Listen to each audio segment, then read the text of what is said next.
Hi, my name is Kirsten Dierolf, and today I want to talk to you about creating clarity around processes and roles and responsibilities in teams. This is not technically a solution-focused facilitation technique, but something that I've borrowed from project management. The reason is that often in teams, conflicts or misunderstandings arise just because people are not clear on what they're supposed to do when, what they're supposed to deliver at the interfaces between different project steps, and how their working together is structured.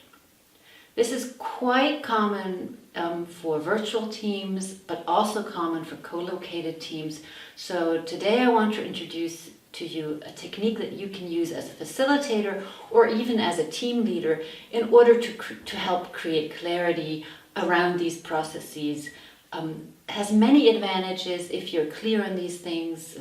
One advantage is you no longer lose time discussing who was supposed to do what when.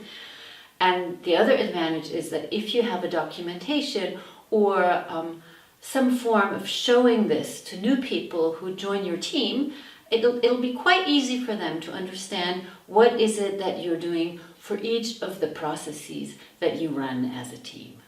So without much further ado, I'll show you how you can facilitate this in a co-located meeting.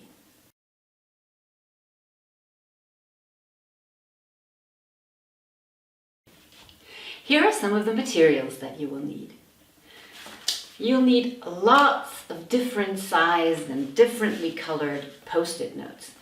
I recommend using real Post-it sticky notes because in my experience, if you buy the cheaper stuff, things will fall off walls. You'll be busy during the facilitation trying to find where the Post-it that just fell on the ground went, and it'll create chaos. So yes, these are more expensive, but they're really well worth it.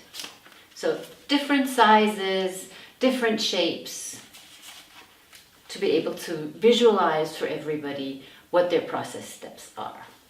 And what's also quite handy is differently colored little sticky dots. I don't think the make matters much. All of the ones that I've tried work beautifully and they stick to the things that they're supposed to stick to. Okay, the other thing you need is lots of markers. You will need one marker for every participant of the facilitation that you are endeavoring, and a big wall. Either pin boards like the ones that I have here, or you take a wall in the room and just glue some flip chart paper or big masking paper or whatever you have on the wall.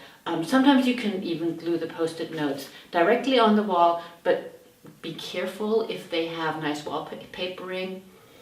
You might want to save that with some paper that you put on the wall beforehand. Okay, that's all you need, and here we go.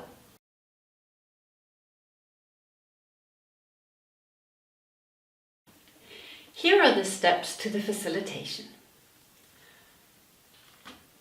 You clarify with the team the meeting objective. Are they here to define a process or to clarify a process as they are living it today? Or is it about defining new processes or overhauling a process to find out what should our process be like? It's very important to agree upon that beforehand. You could also do a two-stage process or a two-stage facilitation where you first look at the processes as they are and then do a second iteration and look at processes as they should be. So you clarify the meeting objective with everybody present by simply stating this or by asking the team what it is that they want.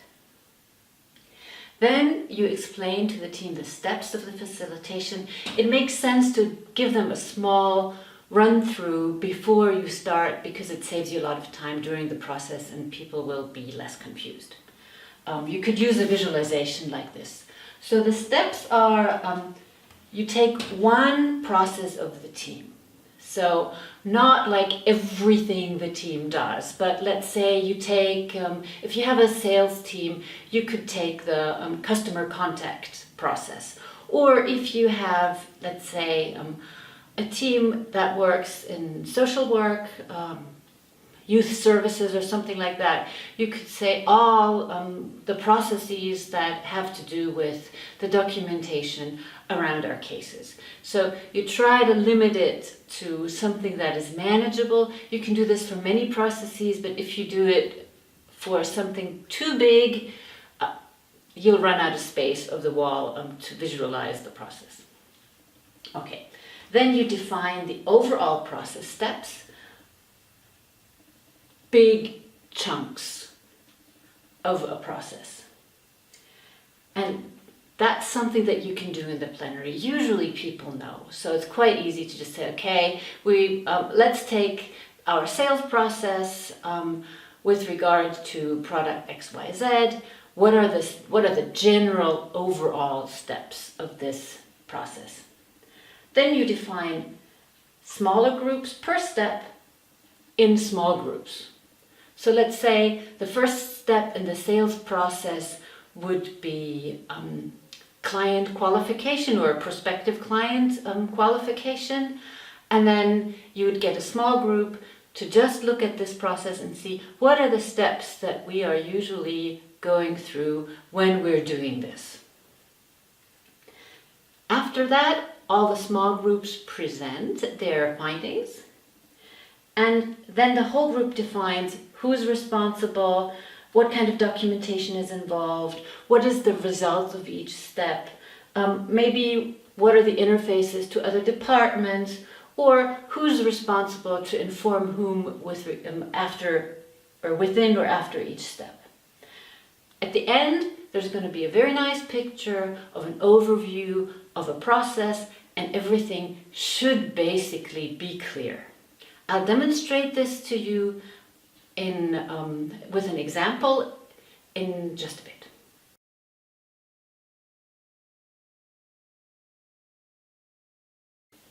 In preparation for the facilitation, it makes a lot of sense to put up big post-it notes for the overall steps right away so people can see what this is going to look like. I usually start the facilitation by asking everybody about what they would like the outcome of their process to be.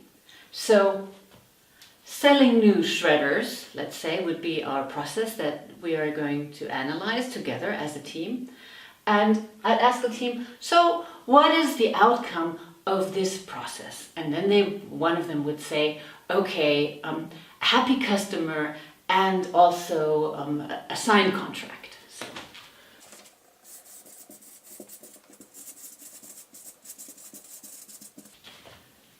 That's the end point. Then I would go and start at the beginning and ask them, all right, so where do you start? Where does your job to sell new shredders start? And they say, well, actually it starts by qualifying leads, by finding out who in this world needs this new super data protective shredder.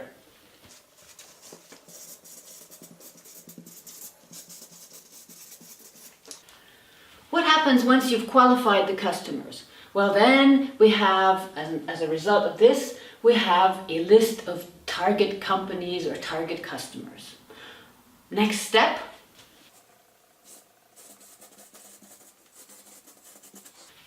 a first customer contact. So what's the result of this step? The result of this step, obviously, is another list of customers who are seriously interested. Okay, so and from what happens with this list? Well, there is an appointment or a meeting with one of our technical sales reps who can explain the technology of the shredder. All right, so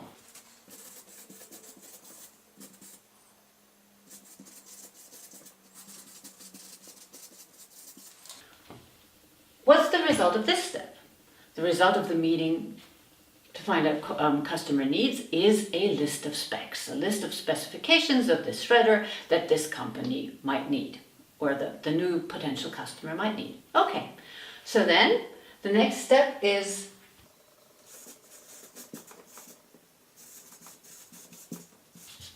drafting a proposal. Result of drafting a proposal is the proposal, and then there is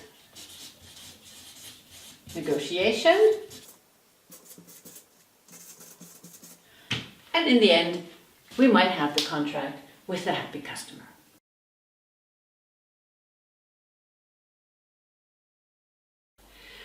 Once you have the overall picture of the big steps in the process, you invite the team to split up into small groups who then define each of the steps in more detail.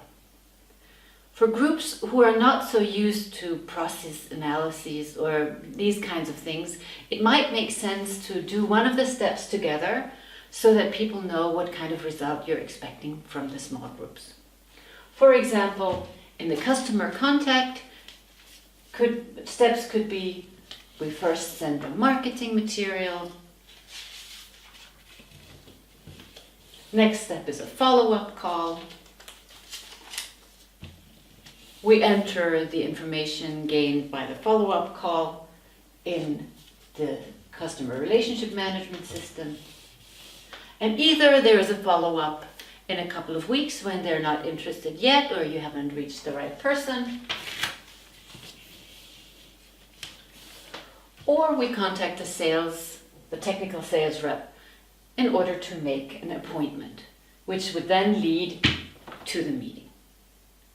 So you explain and do one of them together with the team, and then you send off the other teams to produce a similar structure of steps, either as they are lived, if that's the goal, or as they want them to be.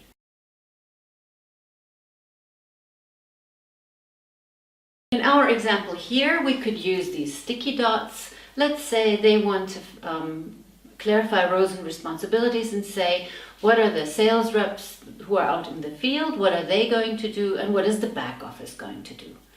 Internal, external sales, or whatever their name is for that. So they could say, all right, the blue little dots are for everything the internal, the back office does.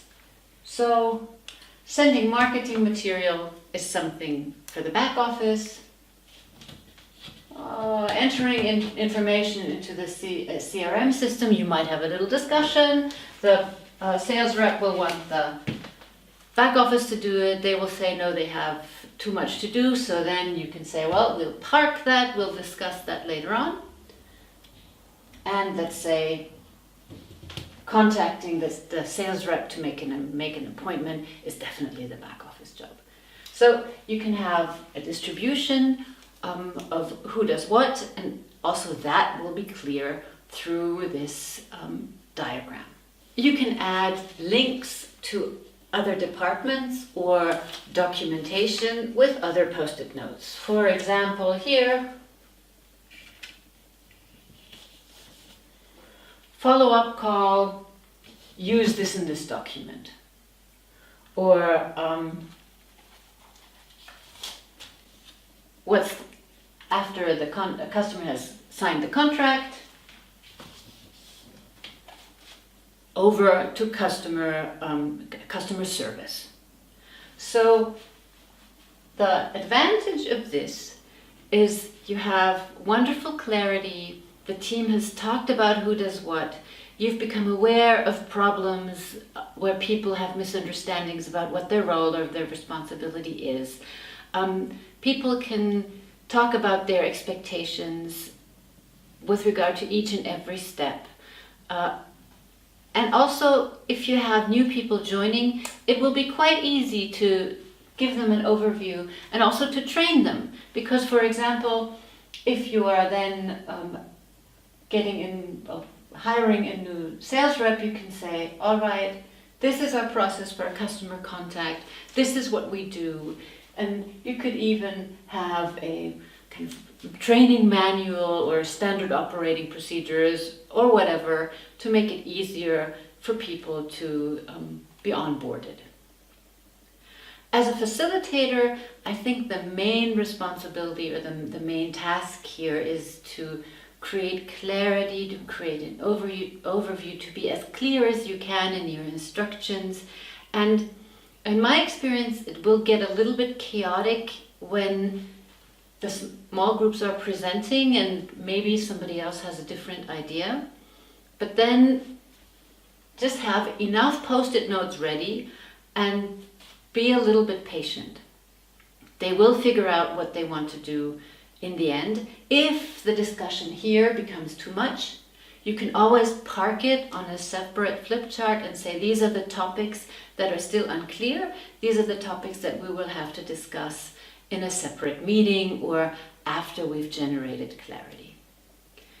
This process can take from, let's say, 3 hours to sometimes even a whole day, depending on how many processes the people want to look at and on how complex they are.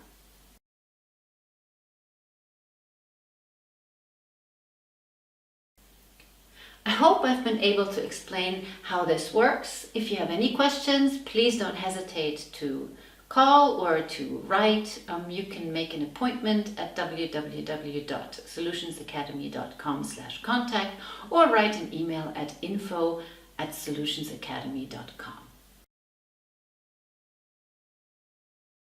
Another resource for lots of facilitation techniques is my book, Solution Focused Team Coaching, available on Amazon